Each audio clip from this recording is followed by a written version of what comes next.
Right, hello everyone, welcome back.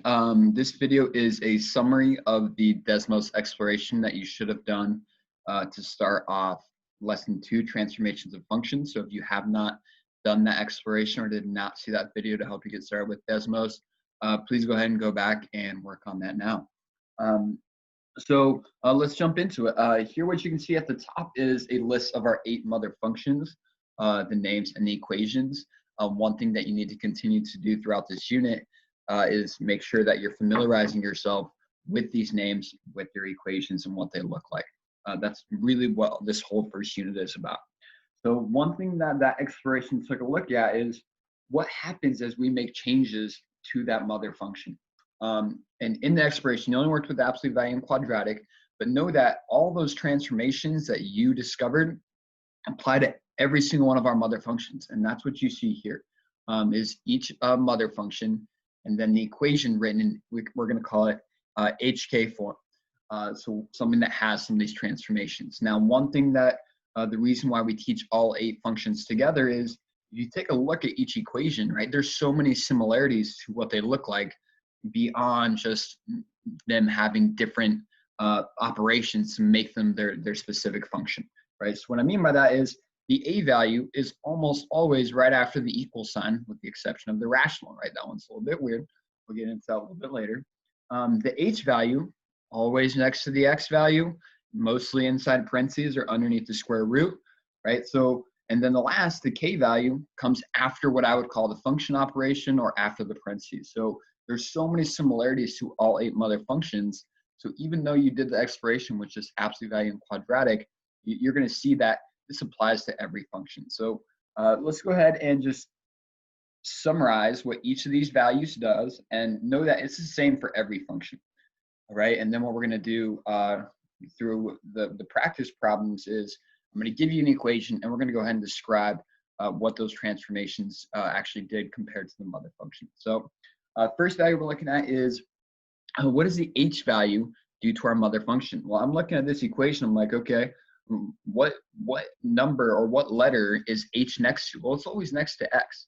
And one thing that you should have seen or discovered in that exploration is that as we affect the h value, right, which is next to x, how does x move? It moves left or right or moves horizontally. So we're going to say that the h value shifts graph horizontally, which is left or right. Now, one thing that's odd, and hopefully you picked up on this in the exploration, is that if I have something like, let's say, in parentheses here, an x minus 3, right? Usually when we think of moving left or right, if it's negative, that should imply to move left. But actually in this case, and with the h value, it's going to be the opposite. So if we see something negative, it's actually going to move right. Or if we see something positive, it's actually going to move left. So how I like to describe this, I just say the sign is opposite.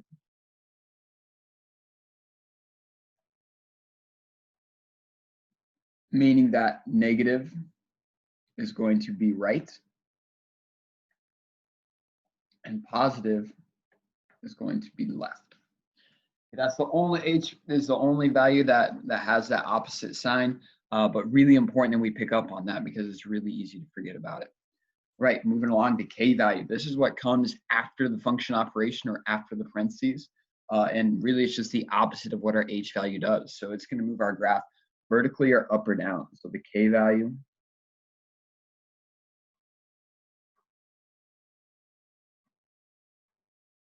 shifts graph vertically, which is up or down. Now, in this case, the sign, if it's positive, means up, just like we would expect, negative down, just like we'd expect. So I would say the sign stays the same, but we won't even make a note of that. Just know that it does stay the same. The h value is the only one that's weird. Right now, the a value, you actually had a little bit more work to do, as there's a little bit more to the a value. The first thing has to do with what happens as we change the number of the a value, right? As the a value gets bigger or as it gets closer to 0, how is that affecting our graph? So really, it is making our graph either wider or narrower. So A value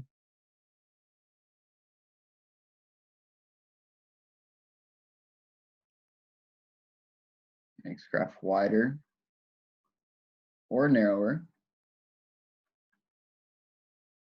There's other ways to describe wider or narrower. You could say steeper or flatter. I'll go ahead and put that on here. So flatter for wider, steeper for narrower. Kind of just depends on which function you're working with. Any of these words are going to work, and you're going to actually hear some more words to describe how we can make a graph wider or narrower as we move through this unit. So one thing that's important here is we know that as we affect the A value, it is in fact making it wider or narrower, but when is it wider, when is it narrower? So as we increase our A value, if you look at your exploration, it seems to either the absolute value or the quadratic, the graph's getting smaller, right? Those branches are getting closer together or getting narrower. So as A gets bigger, the graph tends to get steeper or narrower. So what we're going to say is if A is greater than 1, this is our inequality notation. Remember, this sign right here is greater than. So A greater than 1 means that the graph is narrower or steeper. Just put narrower for the sake of room. Okay? And then just the opposite of that, we might say, oh yeah, if A is less than 1, right, it tends to get wider. Well, we actually have to be a little more specific, because if it's negative, something else happens. That's what we're going to write in our next note here. So really the best way to describe when it's wider is if A is actually between 0 and 1. And the way that we write that in our interval notation, or excuse me, in our inequality notation, we put 0 is less than A, or A is greater than 0, which is less than 1. Really, this is just a fancy way of saying A is between 0 and 1. And that's when our graph is wider or flatter. Right? So usually this, if the A value is a fraction, well, not all fractions, so do be careful there, or a decimal, then usually that's when we're going to see that graph is in fact a little bit wider or flatter. Right, now the last thing that happens when we change the sign of the A value is the graph tends to flip, right? And that's what you saw in your last station there. And that's really all that it is. So if we make the A value negative, it's going to flip the graph or reflect it. The reflection is probably going to be the best way to describe it. So let's just say if A is negative,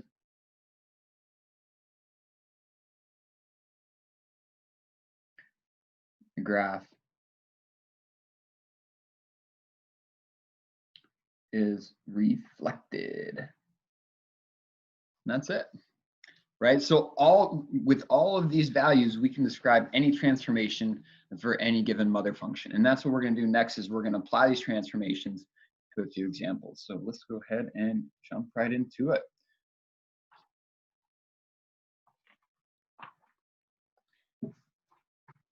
Right, so here at the top is just a reminder of our different transformations, and this is what we want to consider. Okay, so what is the HK in A value, and how does that affect the graph, just like what we just described.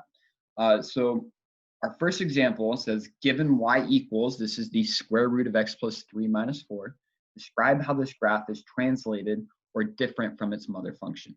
One thing that I always start with, and this really helps as you start to learn the mother functions and get familiar with them, is I'm going to write down what that mother function is and potentially even name it. We really need to familiarize ourselves with these mother functions, their names, and their equations. So this is a square root function.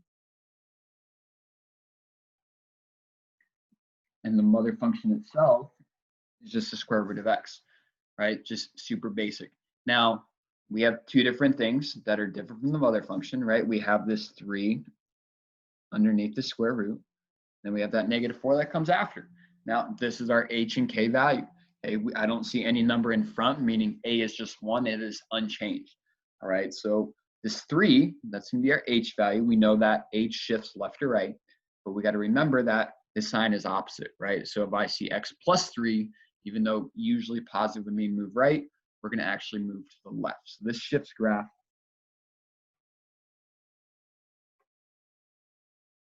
left 3. the value that comes after the function operation or after the parentheses, right? That -4 there, that's our vertical shift or the k value, and that's going to shift the graph up or down. In this case, since it's negative, it stays true to its sign or true to its value. So when we talk about vertically, negative is going to always move down. So this shifts graph down 4. And that's it. Okay, we're just describing each number and how it affects the original mother function. So let's go ahead and jump in a few more.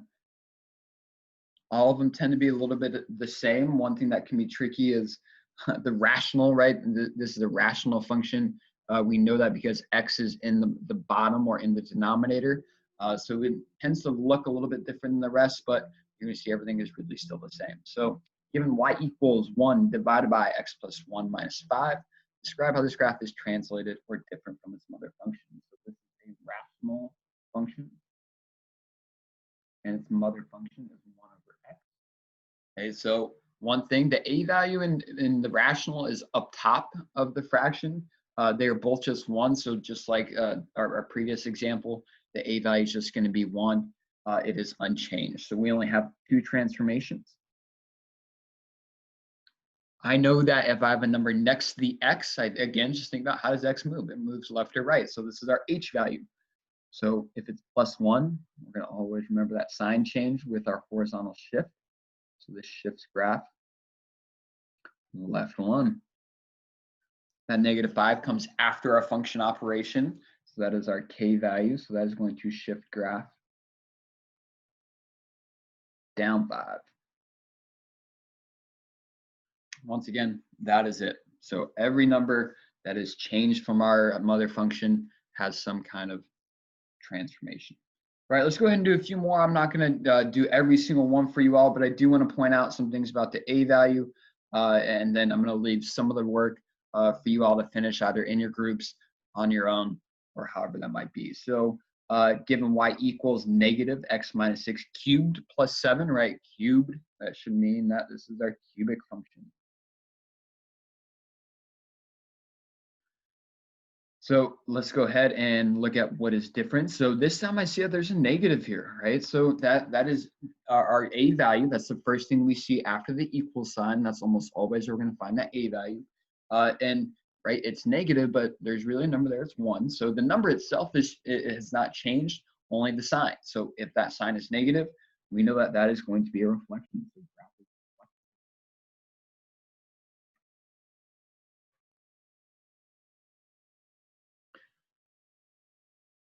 Then we have 2 other transformations, just like what we saw before, right? If it's inside the parentheses or next to the x, that's going to be a horizontal shift, but the sign is opposite, so the shift graph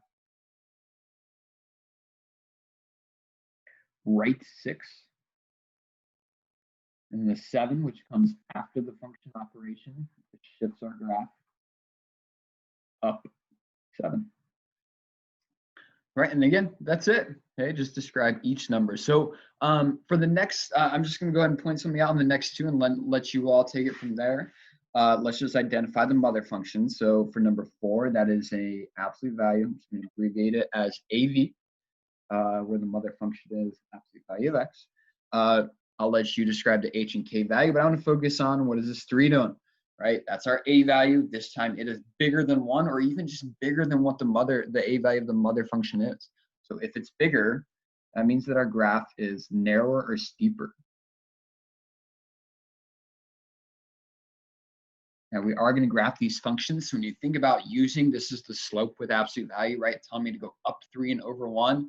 You can see how we can get to it being narrower or steeper because we're going up more as we go over the same amount. Usually the slope, it's just 1, it's telling us to go up 1 and over 1. Now if we're going up 3, right, it's getting narrower or steeper.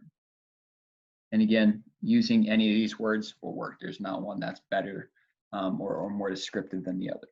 Right, again, don't forget to describe the h and the k value unless you do that on your own. But the last thing I want to focus on here is in our quadratic function. So this is a quadratic, which is y equals x squared.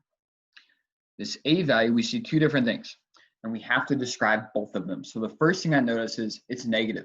We know that anytime we switch that sign, it's going to be reflected, so the graph is reflected.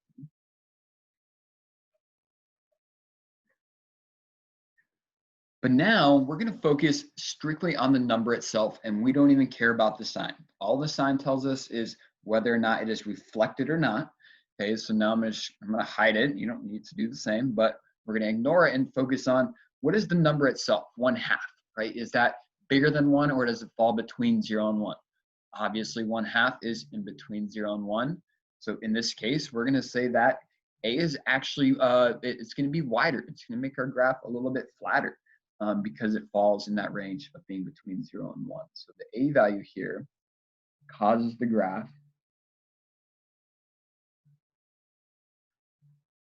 is wider or flatter. Any way that you describe that will work. All right, well, again, please go ahead and finish these other examples.